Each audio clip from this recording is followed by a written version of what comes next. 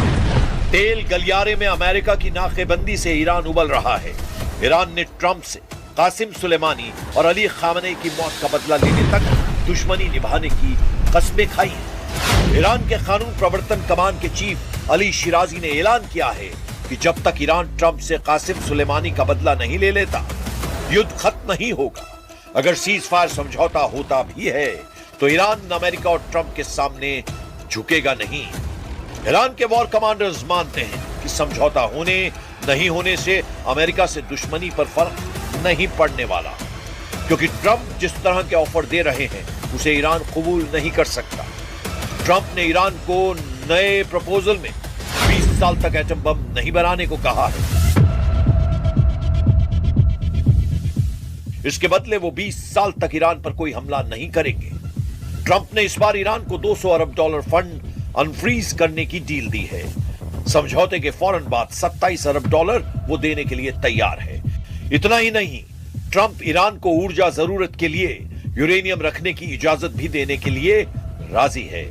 तो फिर ईरान किस बात पर भड़का हुआ है? क्या ये हॉर्मुज स्ट्रेट है? हॉर्मुज में परमानेंट टोल बूथ बनेगा या नहीं, इस पर अभी सस्पेंस है। ट्रंप यूरेनियम का खात्मा अमेरिका में करेंगे या ईरान में, यह भी साफ नहीं। IRGC कमांडर का स्टैंड है कि युद्ध में वो जीते हैं, इसलिए अमेरिका को ऐसी डील ऑफर करनी होगी जिसमें सिर्फ ईरान मुनाफे में हो। रेवोल्यूशनरी कमांडर मोहम्मद रजा नकवी पहले ही बतला चुके हैं कि अब तक युद्ध में उसके लड़ाकों ने जो किया वो सिर्फ ट्रेलर है। सीजफायर खत्म होने के बाद अमेरिका को ऐसा झटका लगेगा जिसकी ट्रंप ने कल्पना नहीं की है।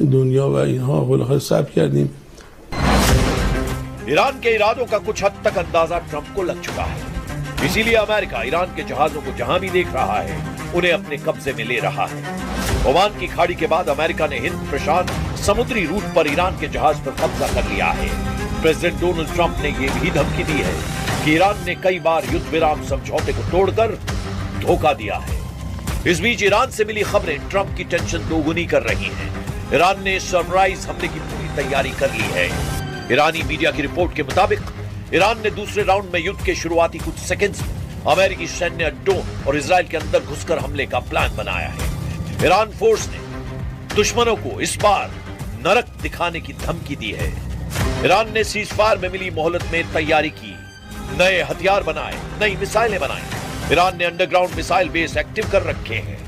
ईरान ने दावा किया है कि अभी उसकी 70% मिसाइलें युद्ध में लॉन्च होने से बची हैं। इन मिसाइलों की मार इजराइल को झेलनी होगी। अमेरिका के सैन्य अड्डे इनका निशाना बनेंगे। मगर युद्ध का दूसरा दौर ईरान को भी बहुत भारी पड़ सकता है, क्योंकि ट्रंप का दिमाग गर्म हो गया तो फिर एटम बम फटने से कोई रोक नहीं पाएगा।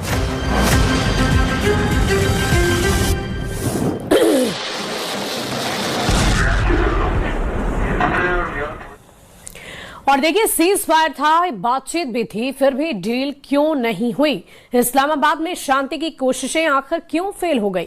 एक तरफ ट्रंप का दबाव, दूसरी तरफ ईरान का विरोध, नाकाबंदी और जहाज कब्जे में कैसे बिगड़ा पूरा खेल, इस रिपोर्ट में आपको दिखाते हैं।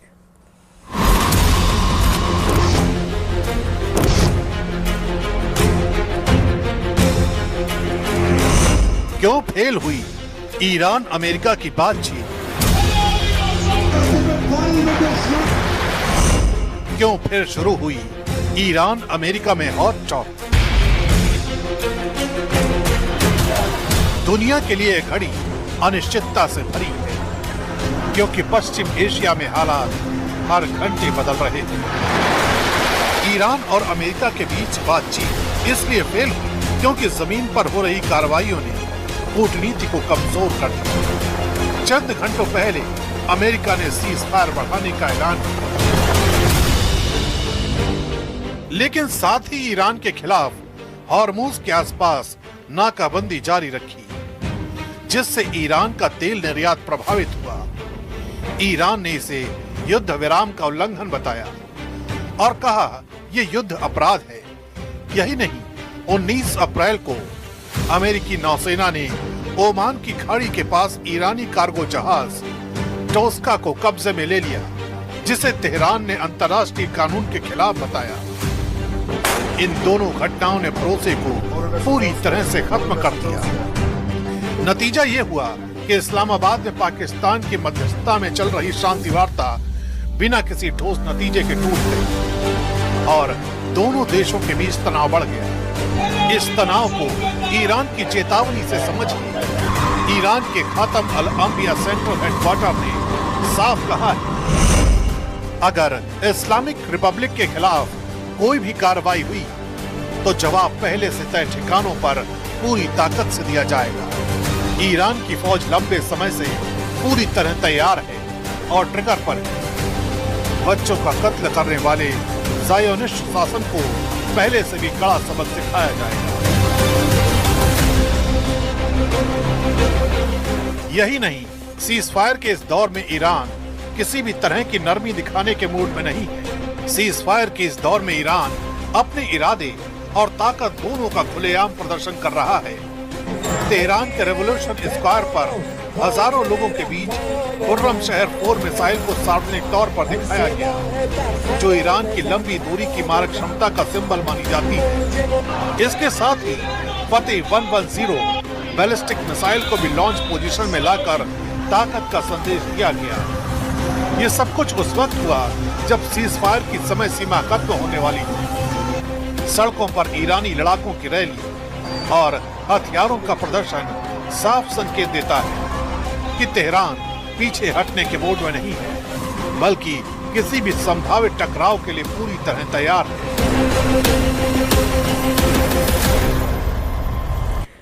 और देखिए, इधर ईरान में सवाल ये उठ रहा है कि किसके फरमान पर IRGC चल रहा है। क्या वो नए commander in chief Ahmad Vahidi हैं, जो पर्दे के पीछे से अमेरिका के साथ होने वाली बातचीत की रूपरेखा तय कर रहे हैं? वाहिदी क्यों इतने अहम हैं, इस स्पेशल रिपोर्ट में आपको दिखाते हैं। वाहिदी ने कमांडर बनने के साथ ही मिलिट्री काउंसिल का गठन किया,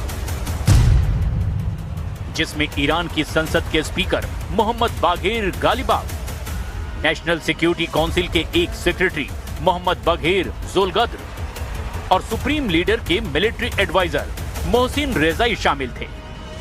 गालिबाफ तेहरान के मेयर रह चुके हैं, IRGC की एयरफोर्स के कमांडर भी रह चुके हैं और अब भी इस मिलिट्री जुंटा यानी कि सैन्य शासन का राजनीतिक चेहरा बन गए हैं। मोहसिन रेजाई और जोलगद्र पुराने जनरल हैं, यानी अभी ईरान पर जिसकी कमान देखी जा रही है उसमें कोई भी मॉडरेट या नरमपंथी नेता नहीं दिखाई दे रहा। फिलहाल वाहिदी की अगुवाई में मिलिट्री काउंसिल ही इस जंग में फैसले ले रही है। ईरान के चुने हुए प्रेसिडेंट मसूद पजेश्कियन के साथ वॉर में चल रहे इस मुल्क की पूरी सिविलियन सरकार को किनारे कर दिया गया। इसका एक नमूना तब देखने को मिला जब प्रेसिडेंट पजेश्कियन ने इस्लाम खतीब की जगह हुसैन देगान को ईरान का नया इंटेलिजेंस मिनिस्टर बनाने की कोशिश की। मीडिया रिपोर्ट्स के मुताबिक अहमद वाहिदी ने बीच में ही आकर प्रेसिडेंट के इस फैसले को सीधा वीटो कर दिया और प्रेसिडेंट की लिस्ट खारिज कर दी।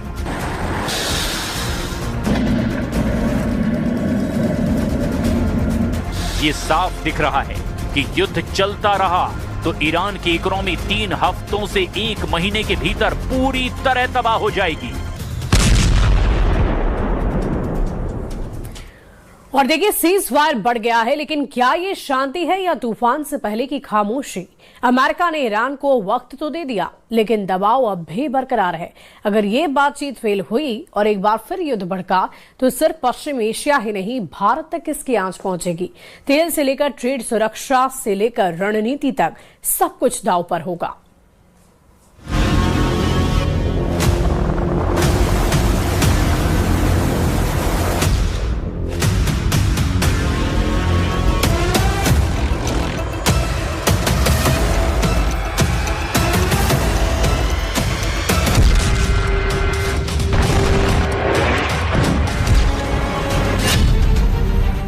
अगर जंग दोबारा भड़की तो क्या होगा?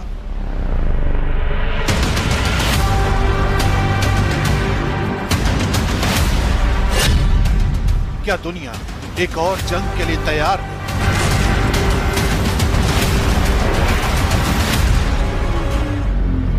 पश्चिम एशिया में युद्ध के घातक परिणाम।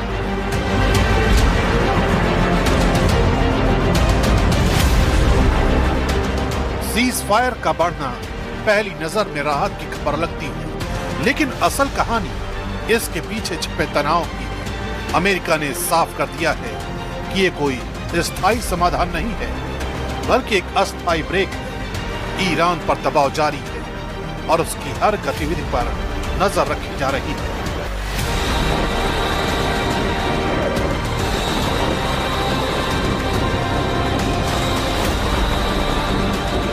अगर ईरान का प्रस्ताव अमेरिका को खुश नहीं करता तो ये सीज फायर कभी भी खत्म हो सकता है।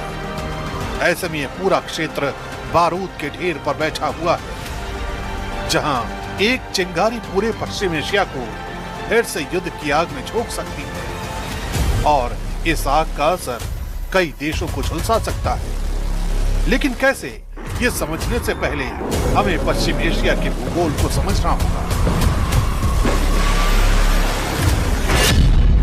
पश्चिम एशिया एशिया महाद्वीप का वो अहम हिस्सा है जिसे आमतौर पर मिडिल ईस्ट कहा जाता है और जो दुनिया की राजनीति और अर्थव्यवस्था का केंद्र बना हुआ है। ये क्षेत्र यूरोप, अफ्रीका, मध्य एशिया और दक्षिण एशिया के बीच एक रणनीतिक पुल की तरह काम करता है। इसलिए यहाँ की हर हलचल वैश्विक असर पैदा करती है। भौगोलिक रूप से ये इलाका भूमध्य सागर, काला सागर, कैस्पियन सागर, फारस की खाड़ी, अरब सागर, लाल सागर और अदन की खाड़ी से घिरा हुआ है, जो इसे समुद्री व्यापार के लिए बेहद महत्वपूर्ण बनाता है। सऊदी अरब, ईरान, इराक, तुर्की और यूएई जैसे बड़े देश इस क्षेत्र का हिस्सा हैं, जिनके पास दुनिया के सबसे बड़े तेल भंडार मौजूद हैं। यही वजह है कि पश्चिम एशिया सिर्फ एक भौगोलिक क्षेत्र नहीं, बल्कि ऊर्जा व्यापार और वैश्विक शक्ति संतुलन का सबसे बड़ा केंद्र माना जाता है। और अगर यहाँ दोबारा युद्ध भड़कता है तो सबसे बड़ा झटका ऊर्जा सेक्टर को लगेगा और इसके असर से कोई भी देश अछूता नहीं रहेगा। पश्चिम एशिया दुनिया के कुल तेल उत्पादन का करीब 30% हिस्सा देता है और यही वजह है कि यहाँ की हर हलचल सीधे ग्लोबल मार्केट को हिला देती है। भारत अपनी करीब 85% तेल जरूरत आयात के जरिए पूरी करता है, जिसमें से 50% से ज्यादा हिस्सेदारी इस क्षेत्र से आती है। जैसे ही तनाव बढ़ता है, कच्चे तेल की कीमतों में उछाल आता है, जो तुरंत पेट्रोल और डीजल के दामों में दिखाई देता है। इसका असर सिर्फ ट्रांसपोर्ट तक सीमित नहीं रहता, बल्कि खाने पीने से लेकर रोजमर्रा की हर चीज महंगी होने लगती है।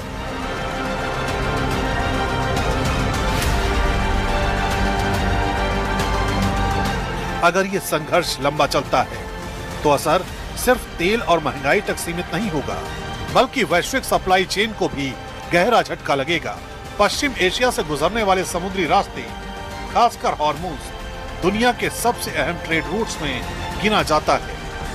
यहाँ से रोजाना लाखों बैरल तेल और भारी मात्रा में सामान दुनिया के अलग अलग देशों तक पहुँचता है। जैसे ही युद्ध का खतरा बढ़ता है, शिपिंग कंपनियां अपने रूट बदलने लगती हैं या बीमा प्रीमियम बढ़ा देती हैं, जिससे ट्रांसपोर्टेशन की लागत कई गुना बढ़ जाती है। भारत के लिए यह सीधा असर निर्यात और आयात दोनों पर डालता है। इलेक्ट्रॉनिक्स, उर्वरक और खाद्य तेल जैसे जरूरी सामान महंगे हो सकते हैं। अगर हालात और बिगड़े तो ये वैश्विक मंदी की आहट भी बन सकता है, जिसका असर हर घर तक महसूस हो। सुरक्षा के लिहाज से भी ये संघर्ष भारत के लिए चिंता का विषय बन सकता है। पश्चिम एशिया में लाखों भारतीय काम करते हैं और युद्ध की स्थिति में उनकी सुरक्षा सबसे बड़ी चुनौती बन जाती है। पहले भी ऐसे हालात में भारत को बड़े स्तर पर अपने नागरिकों को निकालना पड़ा है। इसके अलावा आतंकी गतिविधियों के बढ़ने का खतरा भी रहता है, जो क्षेत्रीय स्थिरता को और कमजोर कर सकता है। रणनीतिक तौर पर भी भारत एक मुश्किल संतुलन में फंस सकता है।